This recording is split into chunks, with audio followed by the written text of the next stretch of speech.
Hello everybody, welcome back to the channel. If you've been watching for some time, you guys don't need me to tell you that today's market is a very difficult time for people either looking for a job or looking to keep their job. It's very difficult to find new jobs and companies are implementing so many different strategies and tactics, it's very easy to find yourself in a situation where you are being laid off. What we're seeing at the minute is essentially UPS and their partnership with Amazon coming to an end to some degree. What we're looking at here is a number of layoffs related to this. So there's news of around 20,000 UPS layoffs and 73 facility closures. This has triggered fears of Amazon's growing dominance, but this wasn't a sudden rupture, it's been the end of a slow separation. UPS chose to cut Amazon loose, not the other way round. Faced with razor-thin margins on Amazon shipments, UPS began scaling back years ago. And we've looked at this through the angle of UPS before, but really, this is just one example of broad corporate layoffs. Now, whilst we are talking about a partnership with Amazon, I'm talking today more directly about Amazon. Not just Amazon though, the way that many companies are dealing with the market. We are going to be mainly focusing around Amazon and their business model. Notable mentions are also Microsoft, Meta, and so many others, who are now implementing significantly more performance reviews.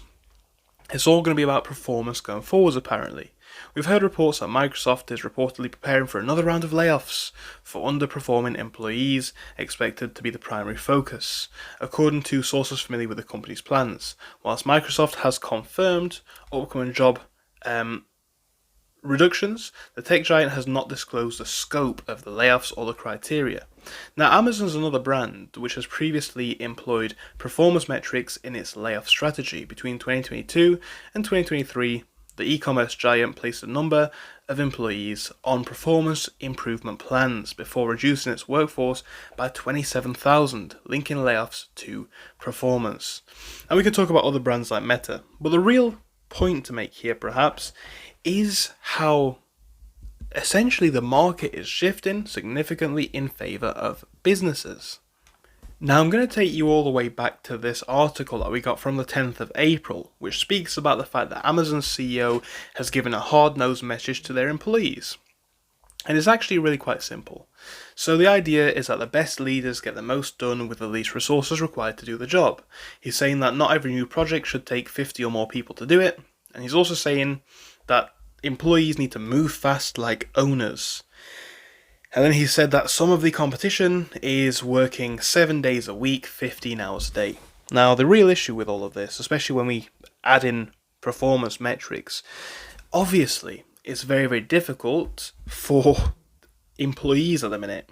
Not only are companies expecting massive amounts of essentially productivity, we're in a market where they can't really say anything, right? As employees, people can't really say very much at the minute because they can't just go over to the next company who might be hiring for better wages or better conditions. That's just not the case in today's market. The only option really is to bend to the will of these companies, and Amazon expecting companies or I should say colleagues to work very, very hard at the minute. Do you really think it's fair to suggest that the competition is working 15 hours a day? And do you think it's fair for companies to implement these performance reviews? Now, obviously, it's something that they're going to have to do to a degree to remain competitive, but a lot of people see it as just a level of corporate greed. I'd love to know your thoughts on it in the comments, guys, so do let me know what you think. Thank you for watching. If you enjoyed, do give us a like and subscribe, and I hope I'll see you again soon. Goodbye.